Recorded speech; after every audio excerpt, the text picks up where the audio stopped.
Əzizləyicilərimiz, bugün pomidor turşusu qoyuruq. Göy pomidor, içərisinə biraz qırmızı biber vururuq. Burada da göyərtilərimiz var, nanə, kərəviz, petruşka, acı biber, sarımsaq, duz, sirkə.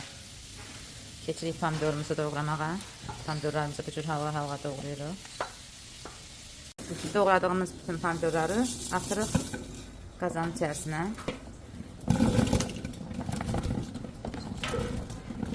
Pomidora çox duz vurmaq olmaq, çox az bir duz səpirik. Çünki çox duzlu olanda pomidor özü də tərkəbi duzdur. Göyərtisini, biberləri bölmürük, çünki çox acı biberlərdir. Elə bütövdə qalsın. Sarımsağını, hamısını tökürük. Axırdan sonra bir dəfə bunu yaxşı-yaxşı qarışdıracağıq. Səbih, yaxşı. Görsən çəkiliş eləyirəm. Hə. İşimizin arasına saldığımız üçün hamısı qarışır. Bir sakitlik tapıb çəkiliş eləyə bilmirik.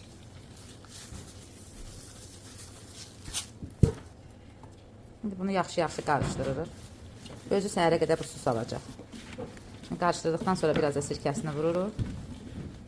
İndi sirkəmizi də əlavə edirik. Biz qazanımıza görə 1 litrdən biraz artıq sirkə tökürük. Hər kəs də öz bankasına görə onu eləyə bilər. Yəni bir balona bir armud stəkan ya bir sirkəni çox istəyənlər bir bütöv stəkan da tökə bilərlər. Üstündən bir gün keçdi. Yəni bir günün içərisində turşumuz hazırdır. Turşunu biz tam yetirməmiş xoşlayırıq. Tam yetməni istəyənlər lap 3-4 gündən sonra yeyə bilərlər. Amma bir gündən sonra çox da dadlı olur. Çünki bunun içərisində zərərli bir heç nə yoxdur. Ancaq sirkədir, bir də pomidorun özüdür ki, o da ki, onu belə salat halında da doğrayıb yeyəndə çox dadlı olur. Siz də hazırlayın, nuş olsun.